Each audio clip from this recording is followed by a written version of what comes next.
Vamos falar um pouquinho sobre o contrato de troca? O artigo 533 do Código Civil prevê essa referida relação contratual. As partes nesse contrato são chamadas de tradens ou tradentes. E nós compreendemos haver nesse sentido uma relação reflexa. Por quê? Quem é o credor, simultaneamente vai ser o devedor. Quem é o devedor, simultaneamente vai ser o credor. Então, nós temos os tradens ou tradentes como partes nessa relação contratual. Quando eu comprometo-me a entregar a você um bem móvel e você compromete-se comigo, diante de mim, a entregar um outro objeto, eu vou cobrar de você a entrega e, consequentemente, você também tem o direito de cobrar de mim que eu faça a minha entrega em relação a você. Por isso, nós dizemos que existe uma relação reflexa no contrato de troca. Bom, o contrato de troca é considerado formal ou solene em relação aos bens imóveis. A lei exige a escritura pública se o bem imóvel tiver valor superior a 30 salários mínimos. Em relação a objetos de pequenos valores, nós observamos a insolenidade ou não solenidade ou informalidade da relação contratual. É também bilateral, chamado de sinalagmático ou díspare, porque gera responsabilidade para as duas partes, para ambos os tradens ou ambos os tradentes em relação à conservação, em relação à entrega do objeto. Contrato não real se aperfeiçoa apenas com a vontade das partes. Não há necessidade de haver entrega do objeto. Apenas a vontade das partes já caracteriza essa relação contratual. Comutativo significa dizer que ambas partes já conhecem as vantagens e desvantagens da relação contratual e já sabem das condições desse negócio jurídico e que essas condições serão imutáveis, não serão modificadas no decorrer da relação contratual.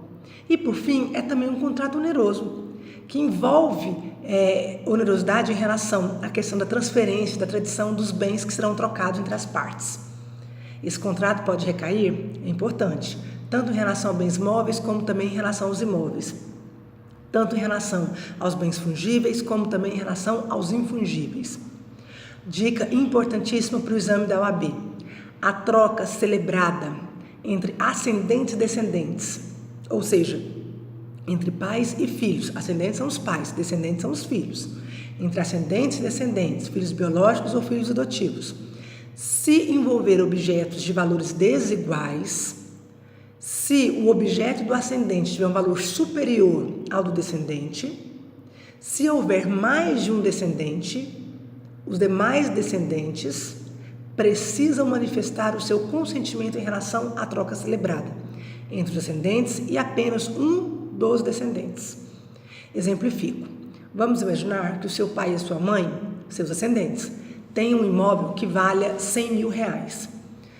Você tem um irmão, filho também desse pai e dessa mãe, e você tem um apartamento que vale 50 mil. Você, certo dia, propõe a troca ao seu pai e à sua mãe. Então, o seu pai e a sua mãe vão trocar o imóvel com você.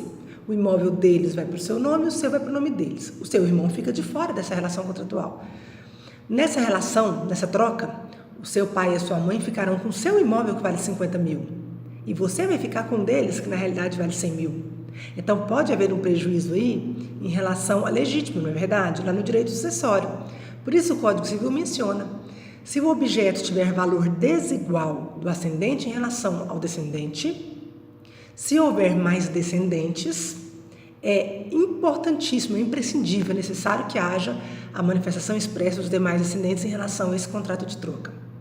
Se você observar uma situação contrária, se o valor do objeto do descendente for superior ao do ascendente, não há necessidade dessa manifestação expressa em relação aos outros descendentes, caso hajam nessa relação contratual.